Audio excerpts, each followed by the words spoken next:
Senhor. Convido você a ir comigo no livro de Abacuque, dos profetas menores, no capítulo 3. Aleluia. A gente não se acostuma com esses negócios ainda não. Abacuque 3. Deus vinha falando alguma coisa comigo essa semana, e aí quando a apóstola me deu a incumbência, eu fiquei já mais ou menos ciente de que Deus tinha me antecipado uma direção. E o tema para essa mensagem nessa noite é mantendo a fé independente dos acontecimentos. Eu vou falar por um outro lado hoje, ou por um outro viés a respeito da questão da fé. Não da fé que alcança os milagres, mas da fé que mantém você firme mesmo quando os milagres não acontecem. Porque é necessário que nós entendamos que nem sempre as coisas saem como nós esperávamos. Nem sempre as coisas vão estar naquele melhor patamar do que nós desejamos. Do jeito que nós gostaríamos, sonhamos ou até buscamos em Deus que elas estivessem. E Abacuque, um desses profetas menores, ele tem esse texto aqui que é bem conhecido. Capítulo 3, versículo 17 e 18. Ainda que a figueira não floresça, nem haja fruto na videira, ainda que a colheita da oliveira decepcione, e os campos não produzam mantimento, ainda que as ovelhas desapareçam do aprisco e nos currais não haja mais gado, mesmo assim eu me alegro no Senhor e exulto no Deus da minha salvação. Bom, você deve às vezes até lembrar de uma canção ou várias canções, porque tem várias baseadas nesse texto, mas vamos passear bastante, inclusive pela história, e a primeira coisa vamos começar pelo texto lido, é entender o seguinte, a gravidade do que é essa passagem, o quão assombroso isso pode ser. Imagine que é uma época, irmãos, não tem indústria, não tem comércio, não tem internet, a única coisa que eles têm é agricultura pecuária, eles dependem disso. Tudo está resumido nisso. O tudo deles na época era plantar, colher, criar gado. E aí ele diz que não tem fruto, nem na videira, ou seja, não tem uva, não tem a oliveira, não vai dar as azeitonas, não vai ter azeite, não vai ter óleo. Os campos, trigo e etc., não vão produzir. As ovelhas desapareceram e também não tem gado. Irmão, acabou tudo. É o pior cenário possível para um lugar naquela época. Acabou tudo. A única coisa que ele não falou aqui é que acabou a água, mas a única coisa que talvez restaria seria a água, mas o resto não tem mais nada. Então, é um cenário assim, absurdamente terrível. Como é que nós poderíamos talvez simular isso no nosso tempo? Irmão, também tem que acabar tudo. Primeiro, acaba toda a alimentação, acaba os mantimentos, não tem mais nada nos mercados, não tem mais energia elétrica, não tem mais internet, não tem mais combustível, não tem mais nada. Esse é o lugar, mais ou menos, que Abacuque está dizendo, todavia, mesmo com todo esse cenário, eu vou me alegrar no Senhor.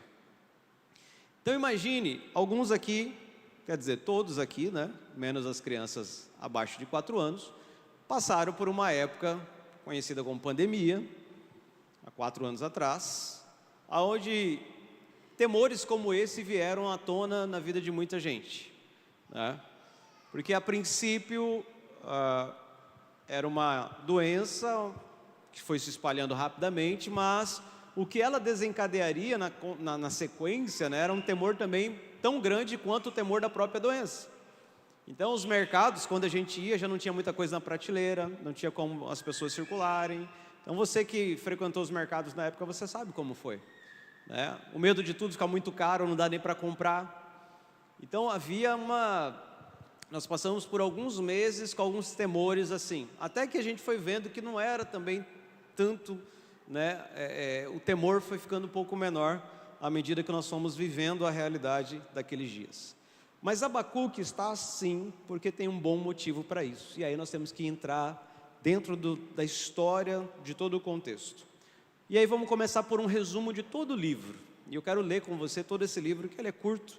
A gente chama de profeta menor, não é pela sua menor importância, mas é pelo menor número de conteúdo escrito mesmo. Nós temos Jeremias, Isaías com 60 capítulos, né? Nós temos outros profetas que só escreveram 3 capítulos, 4 capítulos. Então nós temos Ezequiel com muitos capítulos, Daniel também, razoavelmente ali, tem acho que 12 capítulos. Mas os outros aqui não, tem 1, 2, 3 capítulos, são curtos, né? Por isso chamamos eles de profetas menores. Difíceis até mesmo de lembrarmos o nome, e principalmente a sequência dentro da sua Bíblia, né? Para você às vezes achar Abacuque aí numa Bíblia de papel, é um tanto complicado. Porém, para você ter ideia de que não é de menor importância, um dos textos mais citados no Novo Testamento está no livro de Abacuque. Nós vamos passar por ele. Mas esse profeta é um profeta, também como os outros menores, que também não tem tanta... A gente não tem muita história dele. A gente não sabe de onde ele vem, quem ele é. Abacuque, é isso. Não tem muito contexto de quem ele era, o que ele fazia. Tem alguns sinais aqui. Primeiro, o nome dele, o que é mais entendido, o significado é que fosse abraço. Não diz muita coisa, né?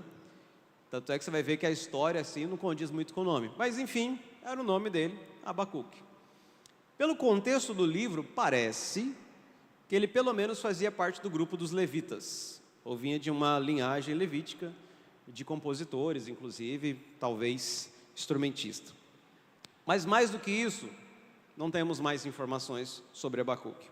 Então, ele aqui no meio desses outros livros de profetas menores, ele vai trazer o centro da nossa questão aqui, que é justamente falar com Deus da sua grande dúvida, do seu grande questionamento. E qual era o problema dos dias de Abacuque?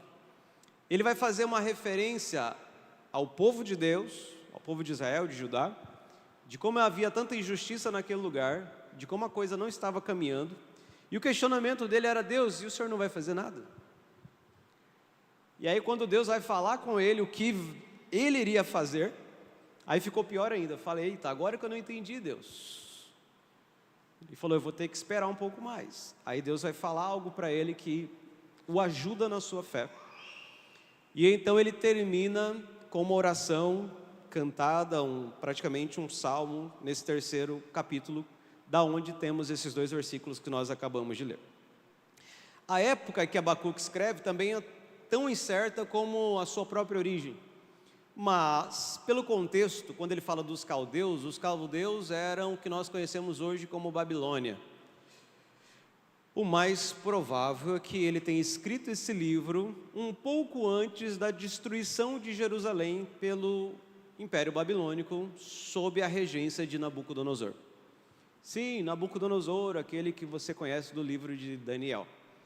Então, é bem provável que Abacuque tenha sido um contemporâneo de Jeremias, por exemplo, que viu a queda ou a tomada de Jerusalém pelo imperador Nabucodonosor. Então aí nós estamos falando de algo em torno de 600 a.C., 597 a.C. Então esse livro, nós podemos dividi-lo em 3 partes. Capítulo 1 é o diálogo entre Deus e o profeta. Começa justamente com os questionamentos de Abacuque, perguntando: Deus, como é que é esse negócio? Eu não estou entendendo. O Senhor não vai fazer nada? O Senhor não está vendo? O Senhor não está ouvindo? Por que o Senhor deixa acontecer essas coisas? E esse é um grande questionamento, nós vamos entrar um pouco nele. E Deus vai falar com Abacuque e vai responder, falar: não, eu vou fazer um julgamento e eu vou trazer os caldeus para fazer, os caldeus vão ser o meu instrumento. Aí que piorou para Abacuque. Abacuque não entende e fala: mas um povo muito mais ímpio que o nosso, e o Senhor vai usá-los. E aí ele ficou mais confuso ainda. Ele fala: Deus, eu vou ter que entrar no lugar de oração, porque eu não estou entendendo. Na segunda parte, Deus vai convidar Abacuque a confiar completamente em Deus, ainda que ele não entenda o que estaria para acontecer. E ainda que ele não entendesse o que estava acontecendo, e nem o que haveria de acontecer. E por fim, no capítulo 3, é a oração em formato de um salmo, que Abacuque faz, justamente para expressar a sua confiança em Deus, o quanto ele estava ali agora pronto para se manter firme diante do possível futuro que era muito desagradável de se pensar. Ainda que não houvesse alimento, ainda que não houvesse produção no campo, ainda que não houvesse nada, ele está dizendo: todavia eu vou permanecer confiante e alegre no Senhor. E aí eu quero convidar você a ler comigo o livro de Abacuque. Não demora tanto assim. E aí, se você nunca leu um livro da Bíblia, nessa noite você vai ler o seu primeiro livro. Abacuque, no capítulo 1, versículo 1, diz: sentença revelada ao profeta Abacuque. Até quando, Senhor, clamarei pedindo ajuda e tu não me ouvirás? Até quando gritarei violência e tu não salvarás? Por que me fazes ver a iniquidade? Por que toleras a opressão? Pois a destruição e a violência estão diante de mim. Há litígios e surgem discórdias, por isso a lei se afrouxa e a justiça nunca se manifesta, porque os ímpios cercam os justos e assim a justiça é torcida. Então, questionamento: Deus, os justos estão perecendo, por quê? E aí eu vou te dar a pergunta que todo esse questionamento aqui na verdade traz: porque se Deus é bom, porque se Deus é poderoso, porque se Deus conhece e sabe de todas as coisas, por que Ele permite que o mal exista no mundo? Esse era o questionamento de Abacuque. E aí ele estava: o senhor não vê? Ou o senhor não se importa? Porque eu estou vendo aqui embaixo, estou até te pedindo, o senhor não me responde? Há uma ousadia no profeta, né? Há uma ousadia. Mas sabe que a gente também é bastante ousado muitas vezes, só que a gente não é tão claro quanto Abacuque. Na verdade, a gente transforma em reclamação. A gente nem leva em oração a Deus, a gente só reclama. E pronto. Piorzinho do que Abacuque, né? A gente só reclama das coisas e fica por isso mesmo. Mas Abacuque, ele pelo menos tinha provavelmente uma conexão. Ou, agora há pouco a gente estava aqui em pequenos grupos, né, falando de coração para coração com Deus.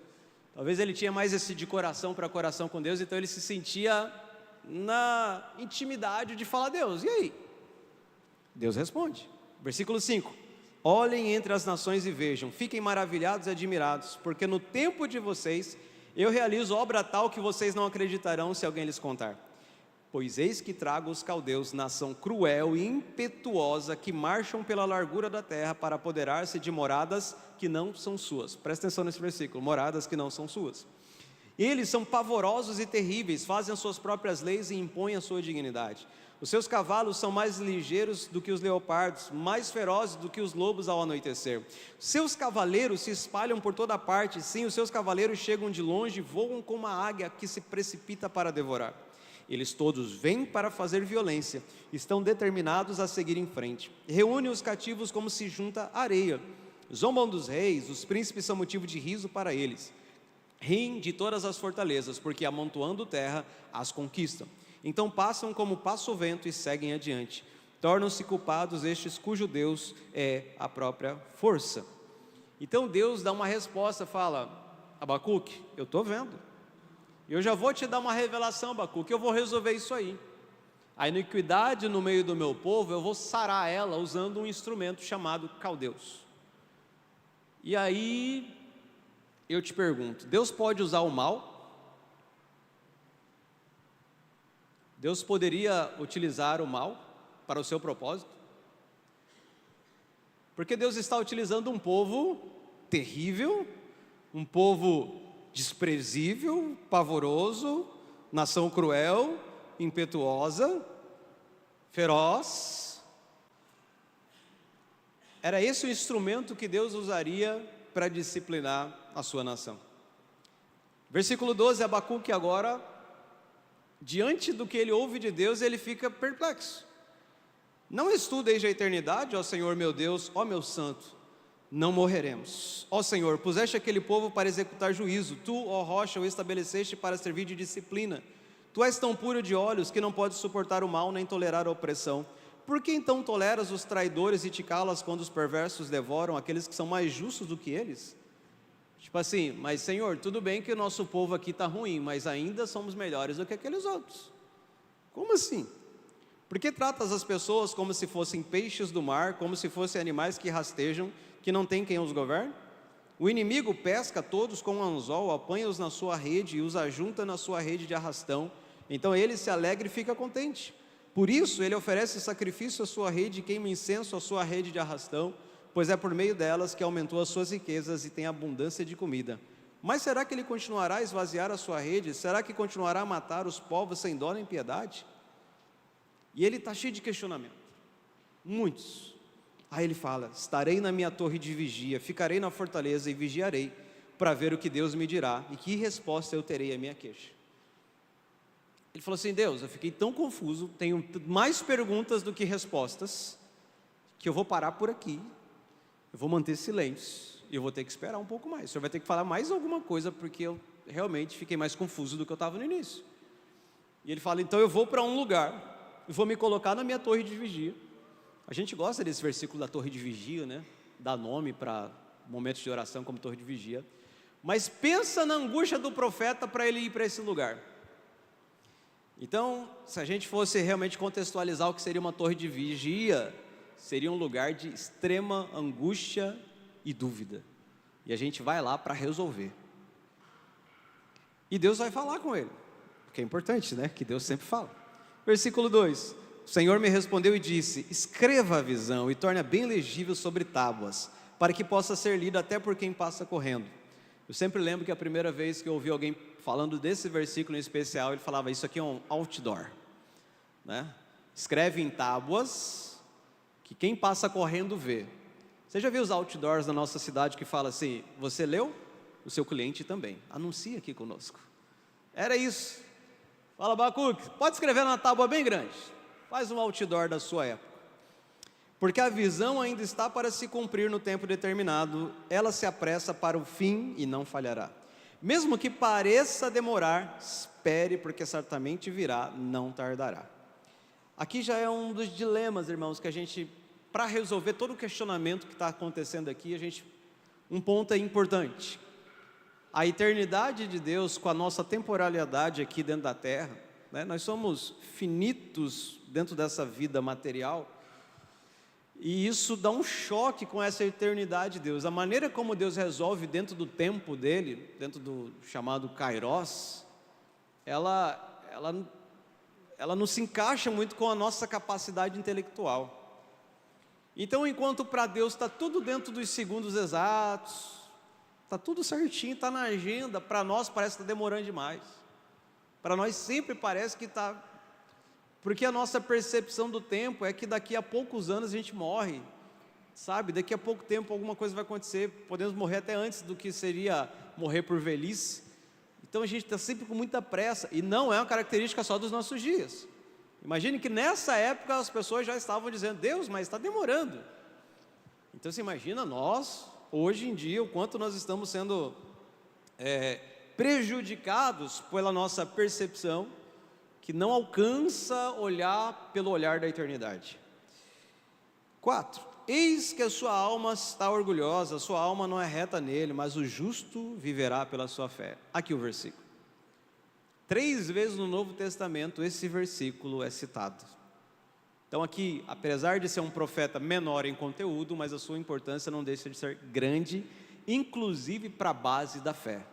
Irmão, você que é cristão, se você nunca ouviu falar sobre esse texto e dizer e repetir: o justo viverá pela sua fé, né, você está perdendo uma base essencial do que é ser cristão, porque a gente vive justamente pela fé. Assim como o vinho é enganoso, também o arrogante não se contém, o seu apetite é como a sepultura, ele é como a morte que nunca se farta, ele ajunta para si todas as nações e congrega todos os povos. Não é fato que todos esses povos proferirão contra ele um provérbio, um dito em tom de zombaria? Eles dirão: ai daquele que acumula o que não é seu, até quando? Lembra que eu pedi para você gravar um versículo na sua mente, que era lá no início do capítulo 1, no versículo 6, marcham pela largura da terra para apoderar-se de moradas que não são suas. E o primeiro ai de Deus para os caldeus traz esse momento: ai daquele que acumula o que não é seu. Aqui esse momento é onde Deus vai proferir ais contra os caldeus, juízos. Ai daquele que acumula o que não é seu, até quando? E daquele que se enche de coisas penhoradas, Será que não se levantarão de repente contra você e os seus credores? E não despertarão aqueles que farão você tremer? Você lhes servirá de despojo. Visto que você despojou muitas nações, todos os povos que restaram virão despojá-lo. Porque você derramou muito sangue e cometeu violência contra a terra, contra as cidades e contra todos os seus moradores. Segundo ai daquele que ajunta em sua casa bens mal adquiridos, para pôr o seu ninho no lugar bem alto, a fim de livrar-se das garras do mal. Os seus planos resultarão em vergonha para a sua casa ao destruir muitos povos. Você pecou contra a sua própria vida, porque as pedras das paredes clamarão contra você, e as vigas do madeiramento farão eco. Terceiro ai daquele que edifica uma cidade com sangue e a fundamenta na iniquidade. Será que não é a vontade do Senhor dos Exércitos que os povos trabalhem para o fogo e que as nações se fatiguem em vão? Porque a terra se encherá do conhecimento da glória do Senhor, como as águas cobrem o mar. Quarto, ai daquele que dá ao seu companheiro vinho misturado com o seu furor, e que o embebeda para lhe contemplar a nudez. Você ficará coberto de vergonha em vez de honra. Beba você também e mostre a sua incircuncisão. Chegará a sua vez de pegar o cálice da mão direita do Senhor, e a sua glória se transformará em vergonha. Porque a violência contra o Líbano cairá sobre você, e você ficará apavorado por ter destruído os animais. Porque você derramou muito sangue e cometeu violência contra a terra, contra as cidades e contra todos os seus moradores. Para que serve o ídolo, visto que o seu artífice o esculpiu? E de que serve a imagem de fundição, mestre da mentiras? Para que o artífice confia na sua obra fazendo ídolos mudos? Quinto ai daquele que diz a madeira, acorde, e a pedra muda, levante-se. Pode o ídolo ensinar? Eis que está coberto de ouro e de prata, mas no seu interior não há fôlego nenhum. O Senhor, porém, está no seu santo templo, cale-se diante dele toda a terra. O último ai tem a ver com os deuses dos caldeus, né? Eles também eram bastante idólatras, tinham as suas imagens e adoravam as suas imagens, e Deus já estava proferindo vários ais, sentenças que eram como profecias, porque era para uma época futura que haveria de vir. Então Abacuque está tendo toda uma projeção do futuro, do que iria acontecer com o povo de Deus, e depois o que aconteceria com aqueles que seriam o instrumento de Deus para lidar com o seu povo, mas Deus também já tinha uma agenda para lidar com eles no futuro. Então, Abacuque ele vai entrar numa seguinte situação: bom, o Senhor tem tudo diante dos seus olhos, o Senhor está vendo todas as coisas, e eu não via, mas o Senhor está vendo e o Senhor está me revelando. E aí ele entra como uma resposta em forma de um salmo, uma canção, no capítulo 3, oração do profeta Abacuque sob a forma de canto. Senhor, tenho ouvido a tua fama e sinto alarmado. Aviva a tua obra, ó Senhor, no decorrer dos anos, e no decurso dos anos, faze-a conhecida. Na tua ira, lembra-te da misericórdia. Deus vem de Temã. Agora aqui é um texto totalmente profético, irmãos, a gente já pregou sobre ele aqui. Se você ainda não ouviu, eu não lembro, mas eu acho que no módulo 3 da Escola de Fundamentos nós temos falando sobre essa passagem. Deus vem de Temã, o santo vem do monte Parã, a sua glória cobre os céus, a terra se enche do seu louvor. O seu resplendor é como a luz, e os raios brilham da sua mão, o seu poder se esconde ali. Adiante dele vai a peste, a pestilência segue os seus passos, ele para e faz a terra tremer, olha e sacode as nações, esmigalham-se os montes primitivos, as colinas antigas se abatem, os caminhos de Deus são eternos. Veja as tendas de Cusã em aflição, os acampamentos da terra de Midian tremem. Acaso é contra os rios, Senhor, que estás irado? É contra os ribeiros a tua ira, ou contra o mar o teu furor, já que andas montado nos teus cavalos, nos teus carros de vitória? Preparas o teu arco, e a tua aljava está cheia de flechas, tu fendes a terra com rios. Os montes te veem, se contorcem, torrentes de água passam. As profundezas do mar fazem ouvir a sua voz e levantam bem alto as suas mãos. O sol e a lua param nas suas moradas, ao resplandecer a luz das tuas flechas sibilantes, ao fulgor do relâmpago da tua lança. Na tua indignação marchas pela terra, na tua ira pisa as nações. Tu sais para salvar o teu povo, para salvar o teu ungido. Feres o chefe da casa dos ímpios, deixando descoberto dos pés a cabeça. Traspassas a cabeça dos guerreiros do inimigo com as suas próprias lanças, os quais, como tempestade, avançam para me destruir. Alegram-se como se estivessem para devorar o pobre em segredo. Marchas com os teus cavalos pelo mar, pela massa de grandes águas. Ouvi isso, e o meu íntimo se comoveu, os meus lábios tremeram ao ouvir a sua voz. A podridão entrou nos meus ossos e os meus joelhos vacilaram, pois em silêncio devo esperar o dia da angústia que virá contra o povo que nos ataca. ainda que a figueira não floresça, nem haja fruto na videira, ainda que a colheita da oliveira decepcione, os campos não produzam mantimento, ainda que as ovelhas desapareçam do aprisco nos currais, não haja mais gado, mesmo assim eu me alegro no Senhor e exulto no Deus da minha salvação. O Senhor Deus é a minha fortaleza. Ele dá aos meus pés a ligeireza das corças e me faz andar nas minhas alturas. Ao mestre de canto para instrumentos de cordas. Então aqui no final, Abacuque ele coloca em oração, dizendo: eu vou confiar em Deus com todo o meu ser. Vou colocar toda a minha confiança em Deus, ainda que eu não entenda completamente, ainda que toda essa visão do futuro me traga medo, ainda que talvez dentro de mim isso vai trazer um certo terror, mas ele diz também, bem no início, como nós lemos: confio na tua misericórdia no dia da tua ira. Abacuque então ele, dentro de si, resolve o dilema por meio do que nós chamamos hoje de fé. Assim como Deus falou para ele, falou: o justo viverá por fé. A fé tem essa capacidade de nos manter confiantes e seguros em Deus, ainda que todas as coisas ao nosso redor estejam dando erradas. E esse é um temor de muitas pessoas. O que nós mais gostaríamos, o que nós mais esperamos é que as coisas deem certo. O que nós mais queremos é que tudo vá bem. O que nós mais profetizamos diariamente é que as coisas saiam melhores até do que nós pensamos. E o que nós mais gostamos é dizer: o Senhor, né, Ele vai infinitamente além do que tudo aquilo que nós pedimos ou pensamos. Mas os dias maus, eles existem, e existem para todo mundo praticamente. E aí a gente entra no mesmo dilema de Abacuque, quando o dia mau é para o justo e o dia bom está com o ímpio. E a gente entra nesse grande questionamento: mas por que Deus, sendo bom, todo-poderoso, onisciente, onipresente, sabe de todas as coisas, por que os maus prevalecem e os bons sofrem? Por que há tanta gente passando fome? Por que há tanta gente sofrendo? Por que há tanta gente desempregada?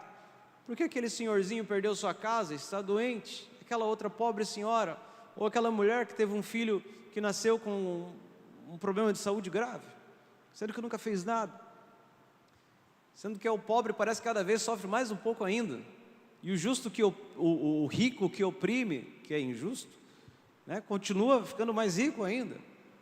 E alguns desses questionamentos abalaram Abacuque, abalam a nossa vida, e principalmente quando se dá conosco o dia mau, quando acontece conosco o dia ruim, o dia da doença, o dia da enfermidade, o dia da perca do emprego, o dia da quebrar a nossa firma. E aí nós podemos entrar no mesmo questionamento. E eu digo que não é um questionamento simples. Afinal de contas, tem milênios se debatendo sobre esse assunto.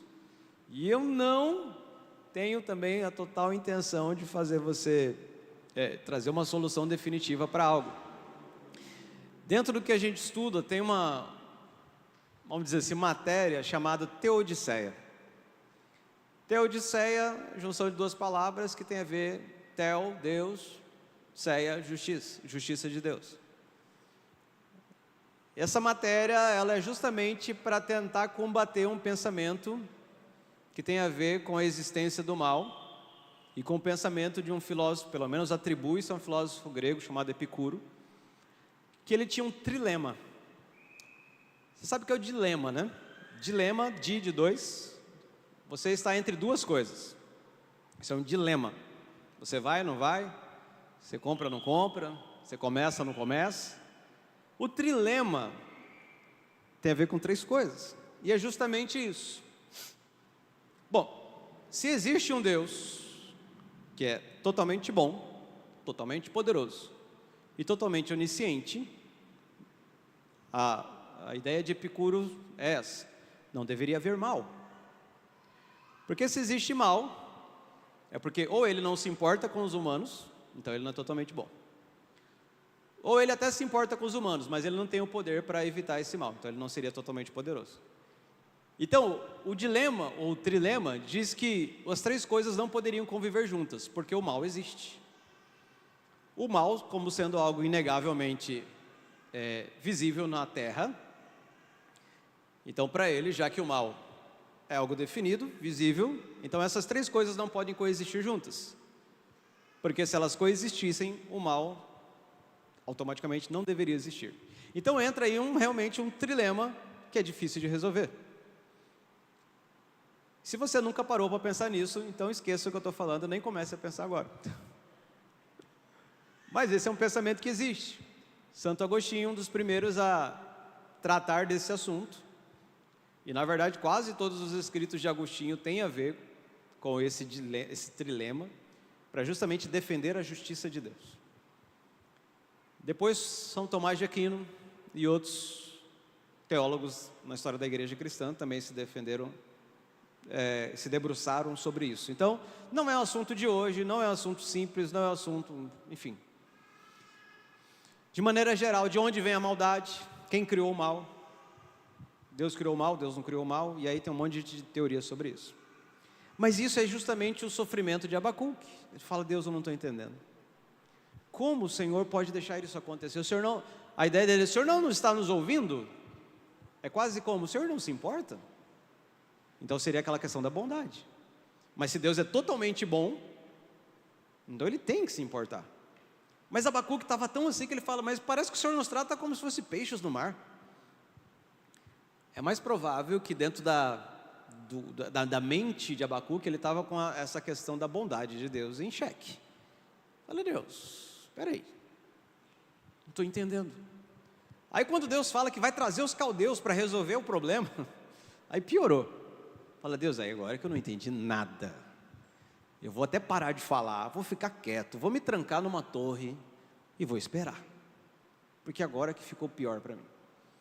Então, irmãos, na nossa época não é diferente nós pensarmos sobre essas coisas.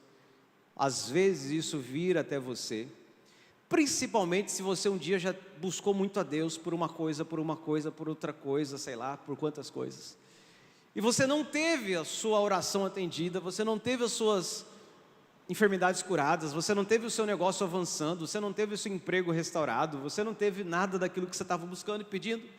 E alguns que nem estão aqui, porque justamente se deixaram levar por esse pensamento, concluíram que Deus não era bom, ou que não se importava com eles, e logo foram embora.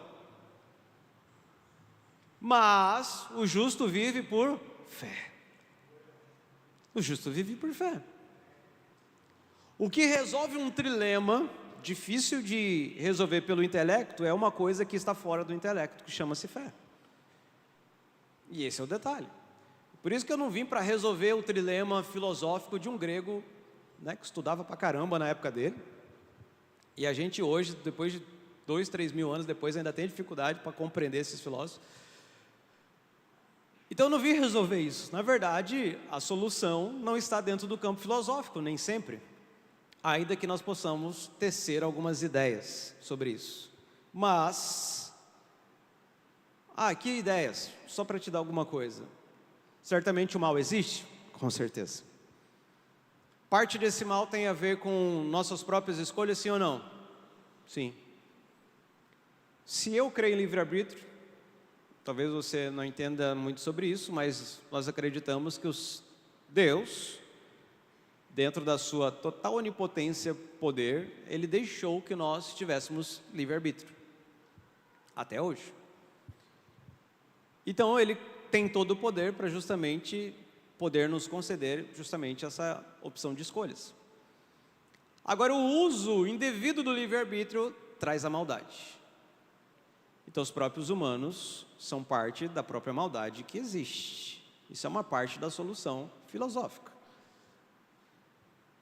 para isso. Mas aí, ok, isso resolveria desde Adão para cá, e a gente fica faltando com a parte antes de Adão.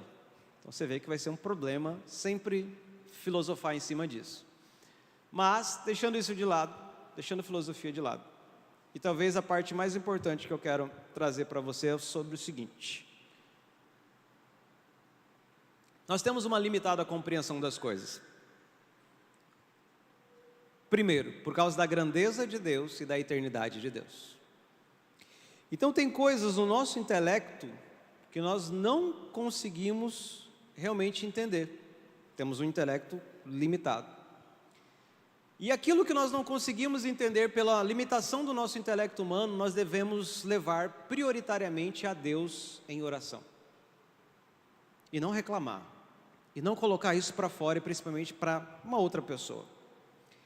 O que conta é o fim da caminhada. O fim da caminhada, pois a vida deve ser levada em conta diante da visão da eternidade. Só que eu e você não estamos nesse ambiente da eternidade ainda. Daí a nossa dificuldade. Se nós estivéssemos andando na luz da eternidade, de uma visão da eternidade, seria bastante diferente. Mas Deus está, e para Ele, por isso para Ele é muito mais simples dele dar a revelação para Abacuque e falar: olha, Abacuque, fica tranquilo. Tem toda uma agenda aqui, está se cumprindo. E Deus deu algo para Abacuque que nem aconteceu na época dele, ainda vai acontecer depois de nós. Aquele textinho lá no capítulo 2 que eu falei para vocês, Deus vem de Parã. Ali no início no capítulo 3, no versículo 3. Aquilo tem uma expressão do que aconteceu na época de Moisés, mas na verdade é profético para a época de que Jesus vai voltar para a terra. Deus estava falando de tantas formas com Abacuque, que trouxe para ele revelação para os seus dias e para dias que ainda vão chegar sobre toda a terra. Então olha só, um livro pequeno, 3 capítulos, já lemos todo ele, já estamos relendo parte do texto, mas tem tanta informação. Então, claro que não vai ser simples numa noite que a gente vai discorrer sobre tudo. Mas então, nós temos que analisar, ou temos que pelo menos pensar, que coisas precisam estar à luz da eternidade para serem mais esclarecidas. E quem pode trazer essa luz? Somente Deus. Vamos pegar um caso bem verídico aqui, Jó. Jó era um homem justo, um homem bom, um homem que fazia praticamente tudo correto. Quando ele pensava em fazer algo errado, ele já ia lá fazer um sacrifício com uma oferta a Deus, falar: Deus, me perdoa, eu acho que eu ia errar. Mas antes de eu errar, eu já vim aqui para dar uma consertada. Fazia oração pelos seus filhos, sacrificava pelos seus filhos. Mas, a partir de um belo dia, uma bela manhã, as notícias ruins começam a chegar sobre a vida de Jó. Ele perde o gado, ele perde os camelos, ele perde os servos, ele perde os filhos, ele perde a casa, ele perde os bens, ele perde dinheiro. E a mulher ficou viva, só para maltratar ele. É que a mulher do Jó, irmão, não era o Jó, era a mulher do Jó. A mulher do Jó era complicada. Aí essa ficou, para ser parte né? Mas acho que ela se converteu no final, não sei bem. Pelo menos no final do livro diz que ele teve os filhos mais bonitos da terra, né? Não diz que foi com ela, mas alguma coisa aconteceu. Mas a mulher em si ficou viva, a oficial pelo menos ficou viva e ficou atazanando Jó na época. Fala: Jó, amaldiçoa teu Deus e morre. Olha o conselho da mulher. Amaldiçoa teu Deus e morre, Jó. Aí para piorar, chega 3 amigos de Jó, vindo lá não sei das quantas, só chegou na hora errada. Ele ficou doente ainda, né? Para piorar, ainda tinha essa parte. Ele ficou doente de arrancar ferida com casca de telha, né? Aqueles pedaços, caco de telha. Aqueles cacos de telha, que era mais pontudo, arrancava as cascas da ferida. Olha a situação do cara. Vamos pegar aqui, irmãos, aqui, a gente que mora aqui, um cara que morava ali no Florais, né? Tinha sua Porsche, tinha seu helicóptero que pousava ali. Aí ele ia para o Manso, voltava para cá de helicóptero, né? Que é para não gastar a Porsche. De repente ele está aqui, sei lá, ali no zero, sentado na sarjeta, com um pedaço de telha. E esse era Jó. Ainda chega 3 amigos, vindo sei lá da onde, para ficar com ele, diz que para consolar, e eles começam a fazer o quê? A teologia deles era essa: Jó, ninguém sofre desse jeito sendo justo, você pecou. Essa era a teologia. Jó, não tem jeito, Deus não faz isso com justos, só com injustos. Arrepende, confessa, vai, Jó, você fez alguma coisa, estamos aqui para te ajudar. E Jó vai falar: eu não fiz nada. O resumo, irmão, fica naquele negócio ali, os 3 amigos de Jó. Chegando no final do capítulo, tem um quarto ali que chega também para fazer um quarteto fantástico, e nada de ajudar Jó. No meio do assunto, a gente vê que Jó realmente não tinha errado, mas tem horas ali que ele quase se autogloria ali. É um negocinho no coração de Jó talvez. Mas realmente não tinha um pecado grave. Ele não estava dizendo que ele não era um pecador, mas não tinha acontecido nada que justificasse aquilo tudo ter acontecido uma vez. No fim das contas, Deus repreende os amigos de Jó. Olha lá, e Deus também repreende Jó. Ou dá uma palavra para Jó, o resumo da palavra de Deus para Jó. Jó, você acha que você sabe? Jó, você estava lá no início, quando eu fiz os fundamentos do planeta. Foi você que deu vida, foi você que colocou os animais, aonde eles estão, fez todas essas coisas, os astros, o universo, tudo mais. Jó, você acha que você entende? Aí Jó fala, rapaz, é mesmo? Eu achei que eu te conhecia, Deus, mas era só de ouvir falar. Era só de ouvir falar.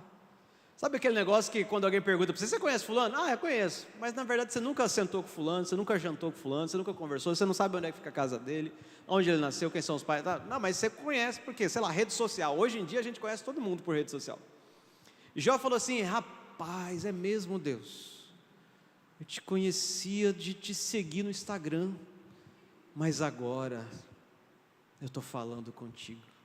Eu sei do que o Senhor criou, eu sei até do que o Senhor pensa. No final das contas, Jó foi mais abençoado ainda, ficou mais rico do que era, teve mais filhos do que tinha antes, tudo dele foi porção dobrada no final.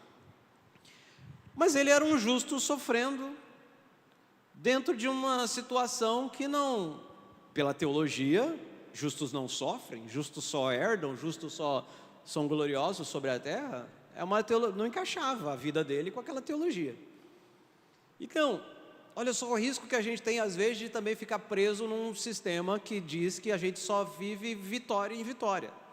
E se a derrota chegar na tua porta e bater na tua casa e na tua vida, ou uma enfermidade acontecer, ou você veio para a campanha, não foi curado, você veio para a campanha, não foi tocado, você fez o jejum e não aconteceu nada, como é que você fica depois de tudo isso? Você abandona a fé?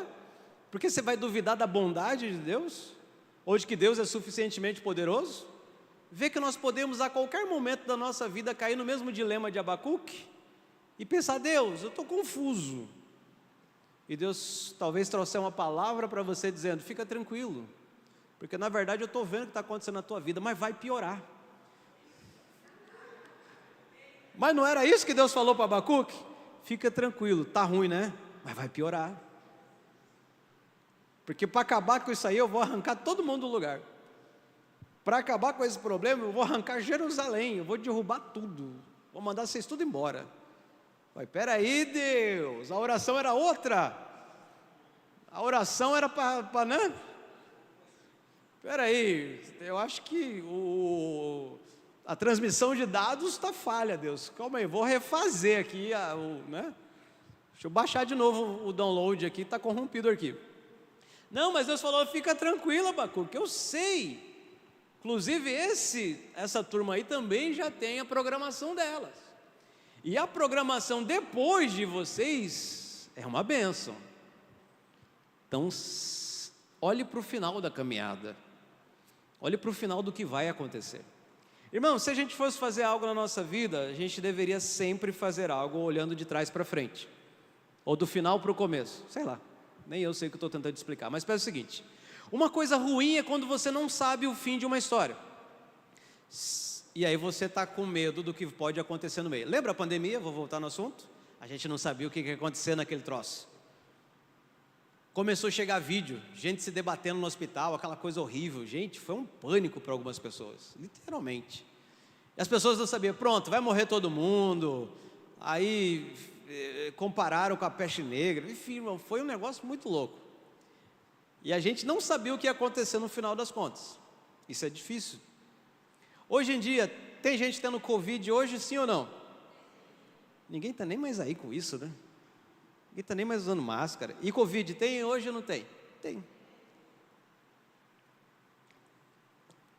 Nem todo mundo acredita na vacina, os que acreditam, os que não acreditam, tanto faz. Mas ninguém está usando mais máscara, está todo mundo se abraçando, se beijando, tá uma coisa...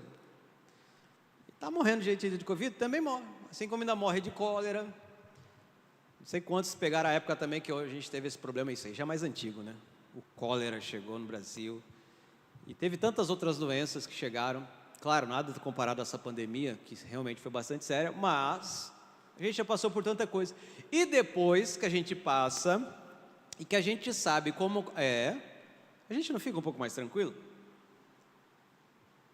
Você já bateu o dedo, o dedão do pé, dedinho, já cortou?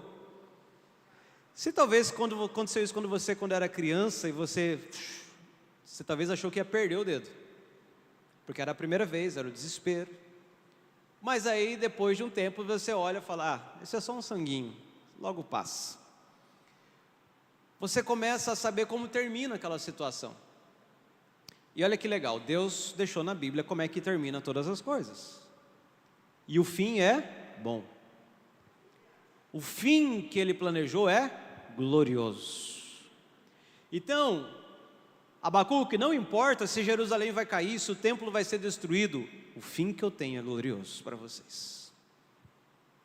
Então ainda, irmãos, que a figueira não floresça para nós, ainda que não haja fruto da vide, ainda que não haja mais ovelhas no aprisco, nem gado no curral, nós deveríamos estar nos alegrando no Senhor, mesmo nos dias maus, porque nós sabemos que há um fim glorioso para nós. E que as nossas circunstâncias atuais não definem a nossa eternidade, nem definem quem nós somos. A fé, ela nos dá justamente tudo que nós precisamos para moralmente passarmos por toda e qualquer situação. Assim como Paulo pôde declarar, eu sei estar contente em toda e qualquer situação. O salmista, lá no Salmo 73, eu não vou ler, para não tomar tanto tempo, ele também tem esse dilema. Se você depois pegar esse dilema, é o mesmo dilema de Abacuque. Fala, Deus, eu vejo os ímpios prosperarem, eu não estou entendendo.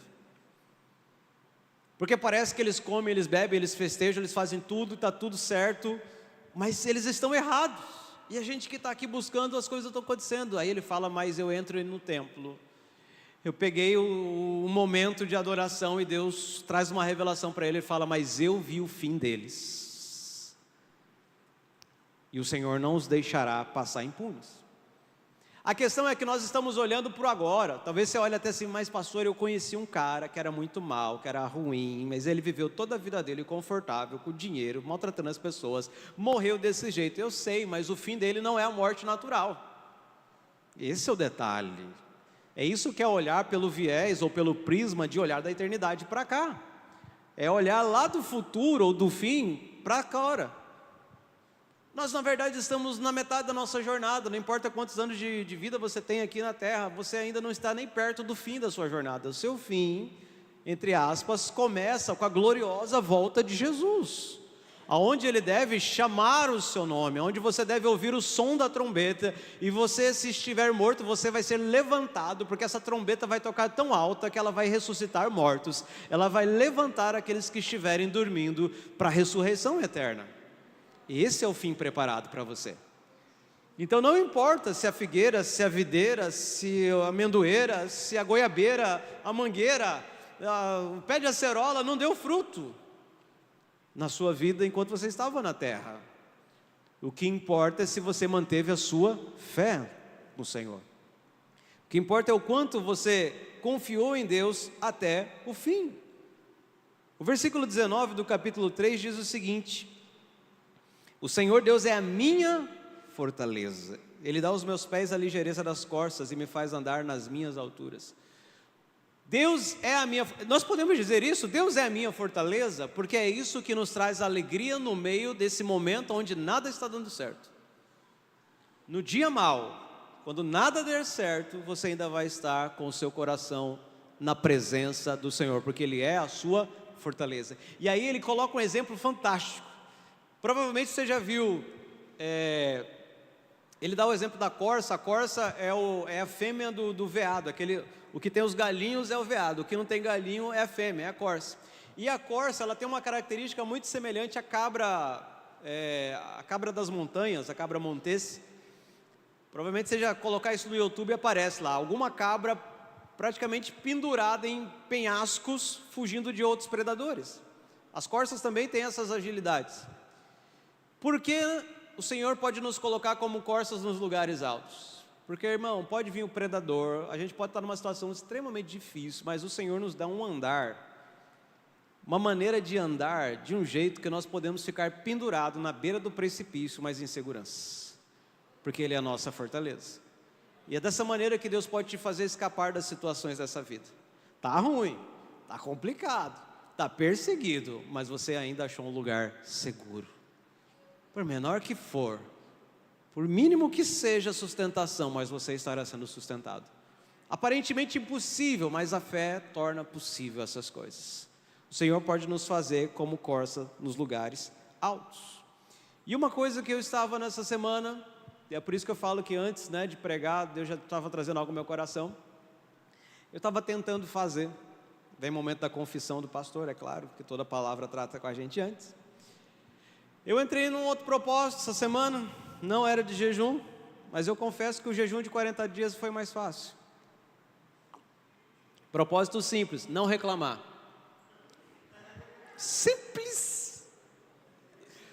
Bem simples, irmão. Aí sexta-feira meu celular estragou, terça-feira minha moto estragou, quarta-feira o carro estragou, e para terminar, sexta-feira bateu o carro ainda. Na semana que era para não reclamar.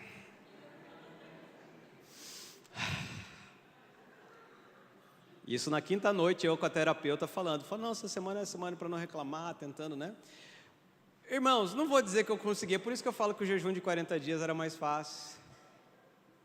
Difícil. Esse propósito é complicado.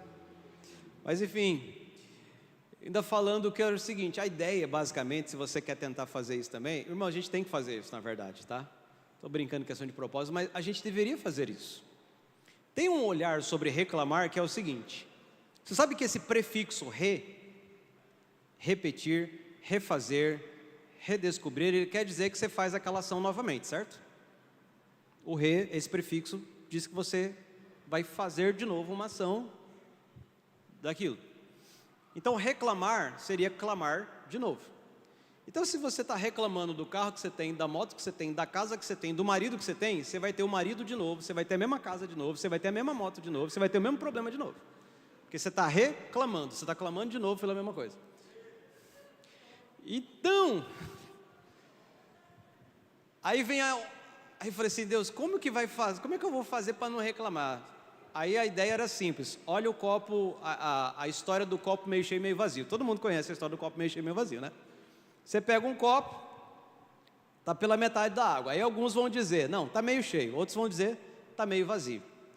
Só que nessa época de tantas coisas, que a gente não é mais binário, tem tanta coisa aí, inclusive o copo já também transformou tudo, Mas eu comecei a olhar essa questão, a história do copo por um outro lado.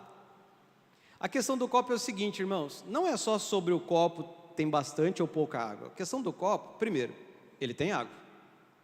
Esse seria um olhar positivo, não importa a quantidade, importa que tem. Mas aí eu fui um pouco mais além, eu falei sim, o propósito do copo.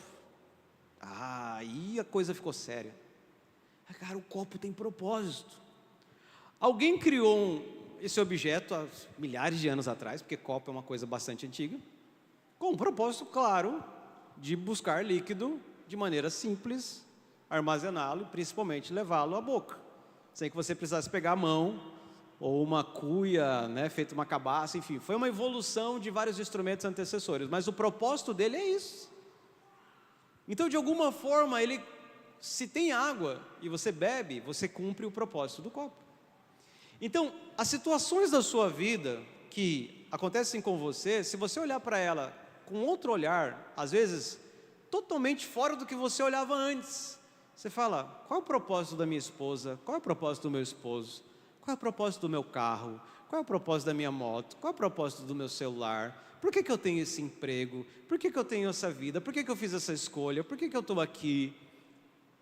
A gente está preocupado só às vezes em ter mais água dentro do copo, mas a gente tem que olhar tantas outras coisas que estão ao redor, porque a gente gostaria muito que a nossa vida fosse bem legalzinha, bem história de Agora, ultimamente eu posso falar, né? Todo mundo já sabe, história de dorama, né? História de dorama, aqueles encontros, aquelas coisas, né? Fantásticas, suaves, leves. Eu não assisto dorama, mas não sei por que lá em casa tem lá na tela da TV bastante, assim. Meu ramo é ficção científica, então não gosto de dorama. Não gosto nada de vida real. Se eu sento para assistir alguma coisa, eu quero totalmente me desconectar da realidade. Então eu prefiro ficção científica sempre. Distopia de maneira geral. Esse é meu tipo preferido de programa. E aí, o que acontece? Para não reclamar a Deus. Aí ele falou assim, não, você tem que olhar o copo meio cheio, lembra da história, lembra do copo, lembra que tem água. Então se você tem uma moto que estragou, querido, graças a Deus que você tem uma moto. Porque se você não tivesse a moto. Ou se você foi como eu lembro quando eu estava no ensino médio, estudando à noite, trabalhando de dia, pegando o ônibus de noite para voltar do colégio para casa, e falava, Deus, um dia eu vou ter um carro. Aos 18 anos eu comprei minha primeira moto, porque eu não aguentava mais. Mas beleza, eu voltei a andar de ônibus. Na época da faculdade de música, eu voltei a andar de ônibus. O carro ficou com a esposa, a gente só tinha um na época. Voltei a andar de ônibus. E eu falei, Deus, eu estou andando de ônibus de novo. Para piorar, eu inventei de aprender a tocar violoncelo. E eu andava com um violoncelo dentro do ônibus. Para quem não conhece o violoncelo, é o primo maior do violino, é desse tamanho. Basicamente do meu tamanho. Quando o espigão dele está fechado. Quando você abre, ele fica mais alto que eu. Alguns aqui chegaram a ver tocando violoncelo já. E eu andava, para piorar, era a época da Copa do Mundo, com a FEB em reforma e eu no ônibus, 55, indo para o FMT, fazer meu curso de música com violoncelo. Era a época de enxergar o copo meio cheio, mas estava difícil. Foi uma época boa, porque eu aprendi um negócio muito legal para fazer no ônibus. Primeiro, eu ensaiava respiração para canto. O músico, ele é esquisito de qualquer jeito. Aí, você vê um cara tocando bateria no ar, você vê um cara cantando na rua, geralmente é música, tudo meio esquisito, problema que a gente tem. Então eu fazia exercício no ônibus, quando eu estava em pé, e orava muito em línguas. Falei, eu vou achar um jeito de aproveitar o tempo que eu tenho. Porque, né, irmãos, era um tempo danado, indo daqui para lá, de lá para cá, era absurdamente demorado. E aí, esse era o lado meio cheio do copo. Eu achei o jeito que o ônibus me servia para algum propósito. E sabe, se a gente conseguir fazer isso em toda a nossa vida, a gente vai poder entender que em todas as coisas que estão acontecendo, você sempre tem como extrair alguma coisa bacana. Na história de Abacuque, ele podia entender o seguinte, fala, bom, Deus vai resolver o problema do povo. Deus vai tratar com o povo. Deus vai preservar o povo. E a promessa vai se manter de pé, de qualquer forma. Porque ele tem uma passagem, né, ainda antes dessa oração cantada aqui, que ele fala, Abacuque, ele vai falar algo que é bastante importante diante do Senhor, que ele vai falar, deixa eu pegar aqui o texto, no início do, cadê? No versículo 12 do capítulo 1 ainda, não és tu desde a eternidade, ó Senhor meu Deus, ó meu santo, não morreremos. Abacuque, quando ele dá essa simples frase, ele está dizendo algo muito importante. Deus já falou assim, olha, eu vou trazer os caldeus, mas ele lembra de algo que Deus prometeu, e que Deus não ia descumprir a promessa. Ainda que viesse um povo horrível, terrível, pavoroso, não morreremos. Irmãos, ainda que a nossa situação, a sua, a minha, ou qualquer dia desse, a coisa fique ruim para o nosso lado, se alguma promessa de Deus sobre a sua vida, fique tranquilo. Ele vai cumprir de alguma forma. Pode estar totalmente fora do nosso campo de visão, como ele vai fazer isso? Mas se ele falou, se eu tenho uma palavra, eu tenho tudo. Então se ele disse que vai fazer, se ele disse que tem uma promessa, irmãos, ele vai fazer. É por isso que Abacuque encerra o livro dele com essa declaração de fé. A fé era a única certeza que ele tinha e era aquilo que ele poderia utilizar. E a fé de maneira correta, a fé em Deus. A fé que veio pelo conhecimento do próprio Deus. Porque a gente não pode ter fé na fé. Entende isso? A gente não pode ter fé na fé. A gente crê em Deus, porque Ele é a nossa fortaleza.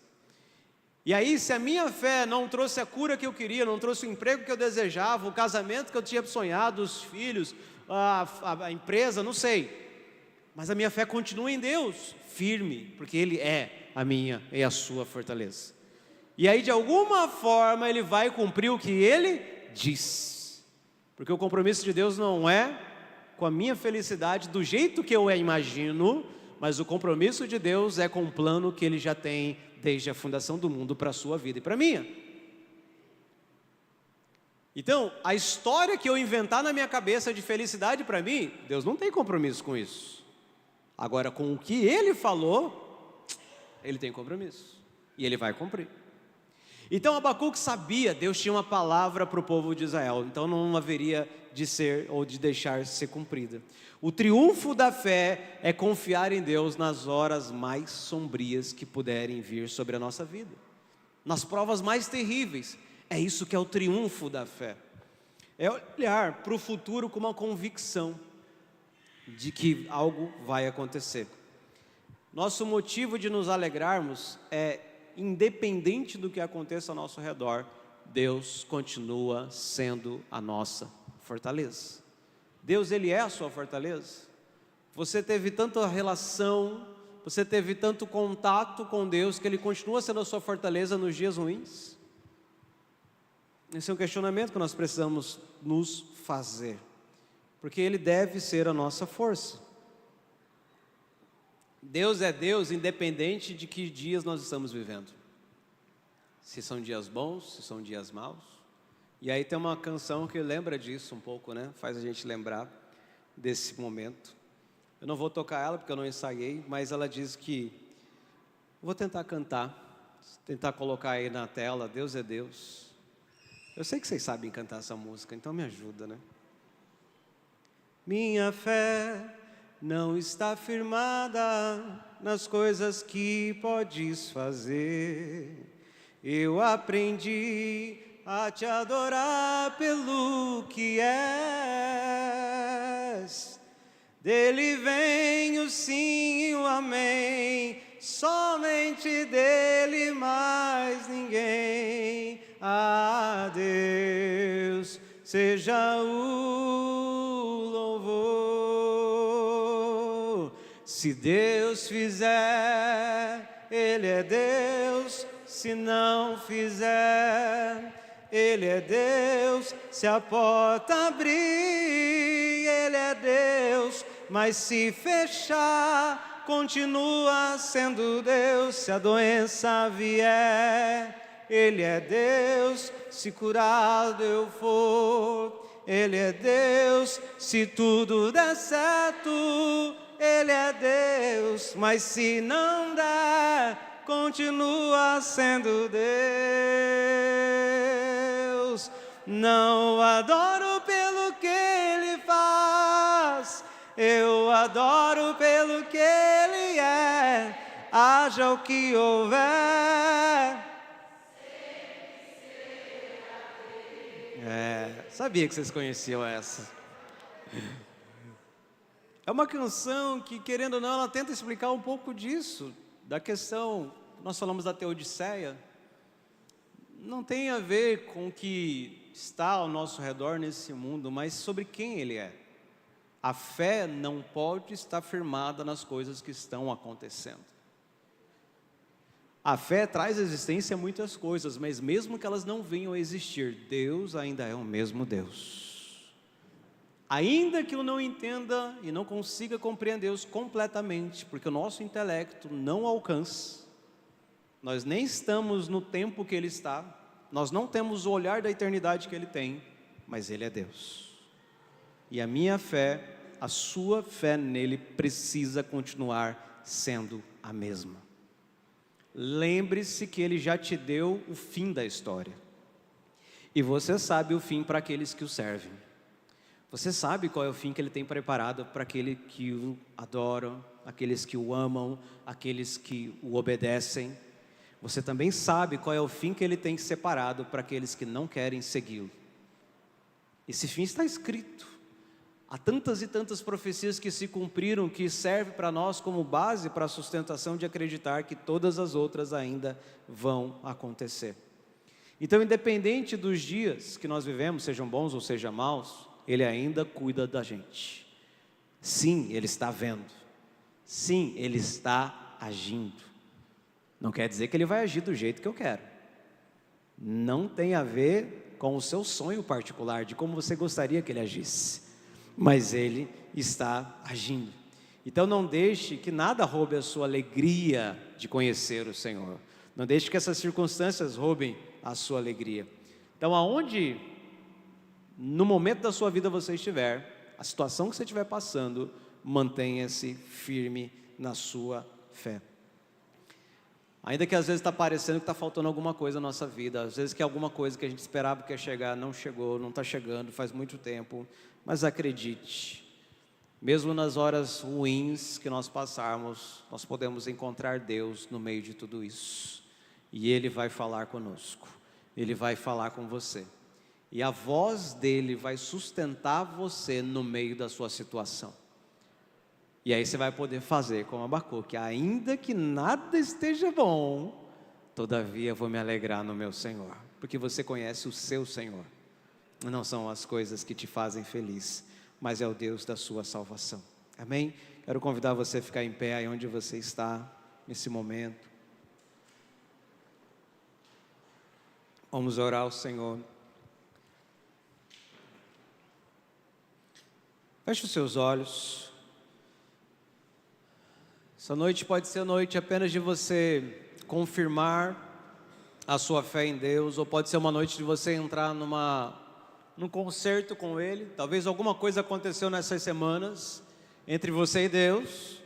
Talvez você falou alguma coisa e você lembrou agora, enquanto nós estávamos aqui juntos, e você fala assim: Deus, eu preciso pedir perdão. Então, peça perdão a Deus. Você pode usar esse momento para um momento de concerto com Deus. Talvez aquilo que Ele te deu e você não estava olhando de um jeito correto, e você não estava vendo de uma maneira positiva, você não estava conseguindo ver o lado bom, o copo meio cheio, você não estava vendo o propósito do copo, mas agora você começou a enxergar. Fala: Deus, eu quero ter um novo olhar, eu quero ter uma nova vida, Senhor Deus, no sentido de que eu não quero mais andar por aí apenas reclamando, apenas falando de coisas que eu nem quero mais viver, mas eu quero dar graças ao Senhor por aquilo que eu tenho, dar graças ao Senhor por aquilo que eu já conquistei, dar graças ao Senhor por aquilo que o Senhor tem colocado nas minhas mãos para administrar. Deus é capaz de ir muito além, né? Surpreender qualquer um de nós com muitas coisas, mas não é esse o propósito final dessa vida. O propósito dessa vida é conhecê-lo e fazê-lo conhecido. E os bens não nos importam nesse sentido, com muitos ou com poucos, com alguns, com nenhum, com vários, nós podemos conhecê-lo e podemos fazê-lo conhecido, assim mesmo. E esse é o propósito da vida. Então, talvez é um momento de conserto. Ore a Ele, fale: Senhor, eu quero me consertar, Senhor, eu quero pedir perdão, eu quero torná-lo a minha alegria de todos os meus dias. Não importa os dias bons ou os dias maus, Senhor Deus, mas eu nasci para estar junto contigo. Desde quando eu te conheci, Senhor Deus, que a minha vida seja uma só na tua presença, até o fim, até que o Senhor venha, que eu me mantenha firme e fiel ao Senhor, até que o Senhor venha, Senhor Deus, que a minha fé permaneça mesmo, até que o Senhor venha, Deus, independente das situações que nós passarmos, que a minha fé se mantenha viva no Senhor, que a minha fé se mantenha acesa, que o meu coração se mantenha fiel ao Senhor em todo o tempo. Deus, em nome de Jesus, Nessa noite nós colocamos nosso coração diante de Ti. Nós colocamos, Senhor Deus, nossa alma, Senhor Deus. Porque nós sabemos que não dá para entender todas as coisas, não dá para compreender tudo, não dá para ter respostas, Senhor Deus, para todas as situações da vida. Não dá, Senhor Deus, para nós sabermos, Senhor Deus, cada passo. Mas, Senhor, o que dá é para confiarmos em Ti. E é o que nós te pedimos, até nisso, que o Senhor nos ajude.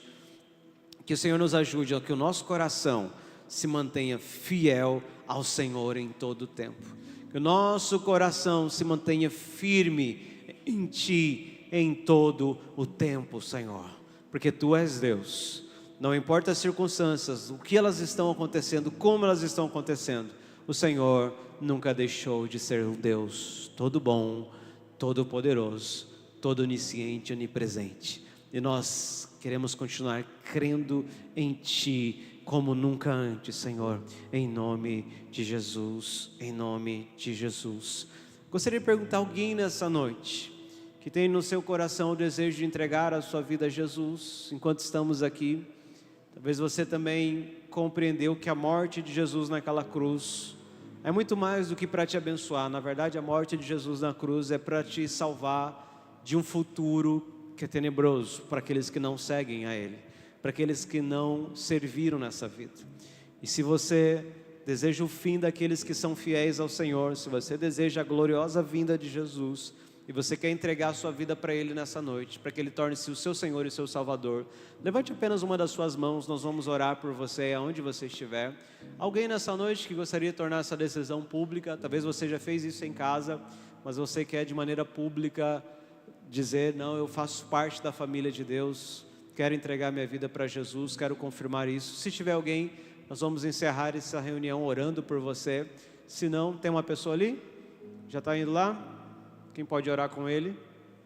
Um intercessor, pode se chegar ali no irmão, aquele lado. Mais alguém? Se tiver mais alguém que gostaria de entregar a sua vida para Jesus, nós vamos... Ela também? Ora com ela. Nós vamos orar por você que está entregando a sua vida para Jesus nessa noite. Alguém nessa noite que gostaria de uma oração especial? Agora eu quero convidar alguns intercessores que já estiverem disponíveis para vir aqui à frente. Consegue colocar essa música do Deus é Deus? O áudio? Se você talvez tenha uma situação na sua vida que afligiu muito o teu coração, você foi tocado nessa noite, gostaria de uma oração específica, vem aqui na frente, nós vamos orar com você também, nesse encerramento dessa reunião. Você pode sair do seu lugar sem problema nenhum, um dos intercessores vai orar com você aqui. Você pode comentar ou não com o intercessor qual é o seu pedido de oração, mas apenas vem aqui, se você não quiser comentar, apenas peça a oração, eles vão orar com você. Pode sair do seu lugar, se você quer oração, sinta-se livre para estar aqui na frente, alguém vai orar com você. Se você quer se sentir fortalecido, se você precisa disso, você sente que precisa, se você sente que precisa também parar de reclamar muito e falar assim, nossa, eu preciso mudar esse aspecto na minha vida, venha também.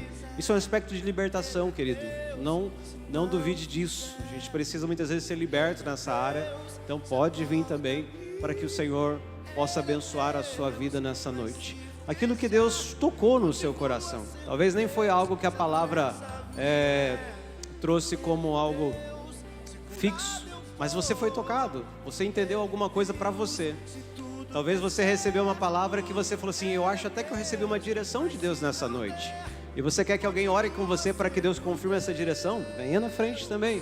Às vezes enquanto estamos pregando, Deus traz uma revelação para você de uma direção para a sua vida. Você quer confirmação? Venha na frente também, os irmãos vão orar com você. Amém? Se você sentir qualquer uma dessas situações, você pode sair do seu lugar e estar aqui. Enquanto nós vamos, você que conhece a canção, cante junto. Os intercessores podem pôr as mãos, podem orar. Tire um tempo para ouvir os irmãos, se eles querem compartilhar o pedido. E você pode orar com esses irmãos, essas irmãs. Pode colocar do início agora? Volta lá do início.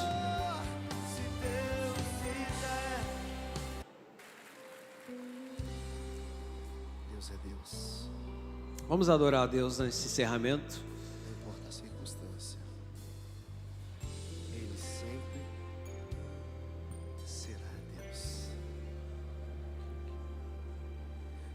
fé não está firmada.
Noite.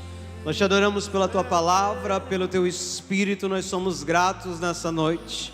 E que o nosso coração nessa semana exulte em gratidão pela tua bondade, pela tua fidelidade, porque sabemos que o Senhor já deu para nós o fim da história e nós podemos confiar que o Senhor há de cumprir a tua palavra e nos levar contigo naquele glorioso dia.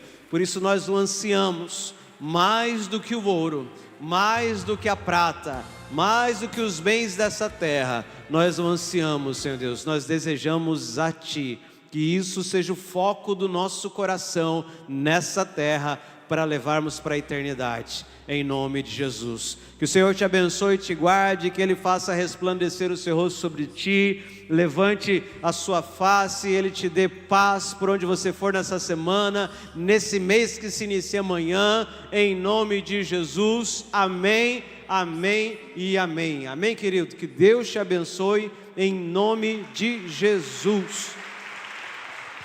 Dá um abraço no seu irmão, já chama ele ali para...